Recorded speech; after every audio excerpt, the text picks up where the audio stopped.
Now, a FIFA report has revealed the shocking depths of social media hate speech in football. More than half of the players who featured in the recent Euro 2020 and Africa Cup of Nations finals were abused online. Sky Sports News has been told Bukayo Saka and Marcus Rashford were targeted the most. Hundreds of thousands of posts on social media were analysed from the end of the semi-finals until 3 days after both the finals. Now, FIFA used an artificial intelligence system called Threat Matrix to track the abuse. In response, FIFA and FIFPro will launch a dedicated in-tournament moderation service, beginning with the Men's World Cup this winter, which will use software to prevent the abuse from being seen by a recipient and their followers. This will significantly reduce the visibility and reach of the offending material. Well, more than 400,000 posts on Twitter, Instagram and other platforms were analysed. More than 3,000 posts were flagged and 541 contained direct discrimination or abuse. Of that abuse, 78% was racist or homophobic in nature. At the Euro 2020 final, the majority of this was directed at the three black England players who missed penalties in the shootout: Saka, Rashford and Jadon Sancho. Abusive posts were found to have come from accounts in 21 different countries, but the majority were from the home nations of the players targeted. So 38% came from the UK, while there was also a high number from Egypt targeting their players and coach after their defeat to Senegal. And the report found more than half, 58% of all the abusive posts are still visible on the platforms. This is especially true in the case of English slurs directed at Italian players. Right, Carl Fearn, the co-chair of Gay Gooners, joins me now to talk about these findings. Good morning to you, Carl. Not necessarily a great morning, though. We've heard a lot about the racist abuse, of course, directed towards England's black players after the final. Not so much about the homophobic slurs. Do those get overlooked, do you feel? Good morning to you. Yes, in a way they do. We've had the focus on the black players and every Premier League game you see them mostly taking the knee and the respect that they get from the English crowd. It would be brilliant to see something along similar lines to recognise that the homophobia is still out there, and from this report you can see that more homophobic abuse than racist abuse is being put out there. Yeah, Carl, I mean, that really surprised me, the fact that it's still available to view this abuse. Do you think we're ever going to stop this? You know, what should the social media companies be doing? Because, you know, we talk about education. Does it need tougher legislation? It does. It needs the social media companies to be more reactive. A number of times that I've highlighted abusive posts to Twitter, for example, and then you get the report back and they say, oh, we see nothing wrong, when there's obviously something very wrong. Now, certainly groups like ours, we don't want to stifle free speech and people's opinions in any way.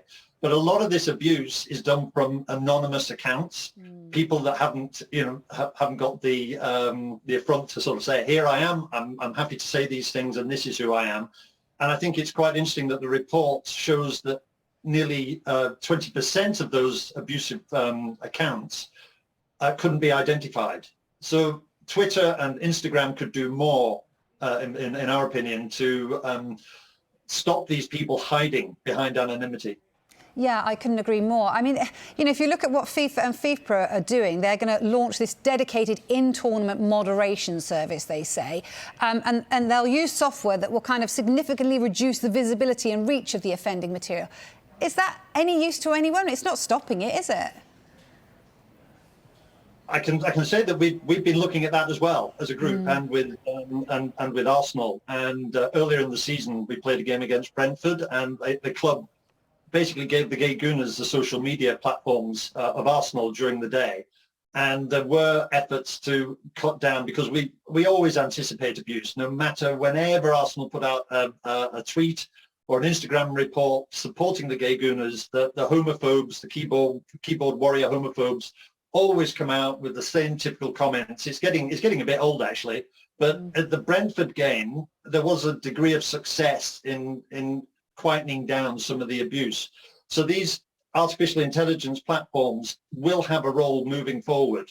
But it's going to take time to develop them properly, because people are still finding ways around it. Yeah. I mean, looking at the report itself, it found a high proportion of homophobic abuse directed at players in the African Cup of Nations final, most of them emanating from the countries involved. How big an issue then is it educating people about gay rights across the world? Well, it's something we feel very strongly about, and of course, with the World Cup coming up in Qatar, a country that it's illegal to be gay, it's brought it to the attention of many people. I do have to point out that when the World Cup was given to Qatar back in, I think, 2010, groups like ours didn't really exist, and it's only in the last few years that you've seen groups like ours get more vocal about the LGBT rights, for example, in countries like Qatar. There's a huge education process, and it's going to take many years to sort this out. Carl, how does that education process what does it actually look like? Does it look like, half-time, things on the boards at half-time? I don't know. What does it actually do? If it's an education of the fans per se, what does that actually look like to you? Well, with Arsenal, they've been fantastic this last season, and we've worked very closely with them. And now at all home games, before kick-off and during half-time, the fans get to see my face on the big screen. We have a sort of a think before you chant video that's showed with every game, basically saying, look, a homophobic slur or abuse has never helped a player score a goal. It doesn't help anybody. We're all Arsenal fans together. We got the support of Aaron Ramsdale and Kim Little in that video, and it is making an impact. It's making people become more aware.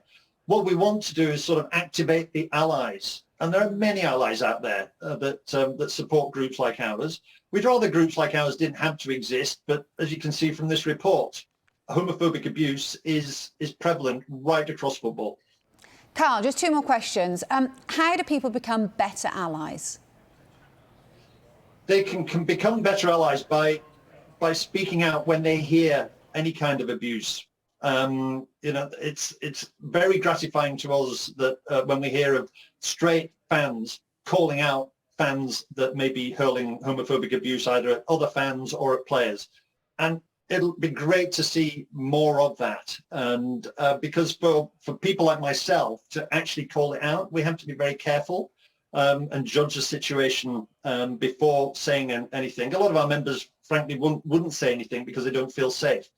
Me being 6 foot tall and not afraid to speak out, I will try and address it diplomatically whenever I hear it. It's good to hear.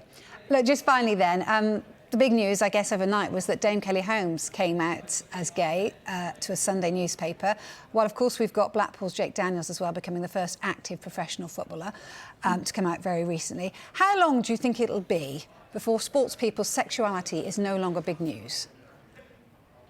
Oh, that's an interesting question. Frankly, it's still going to take a long time, especially in football.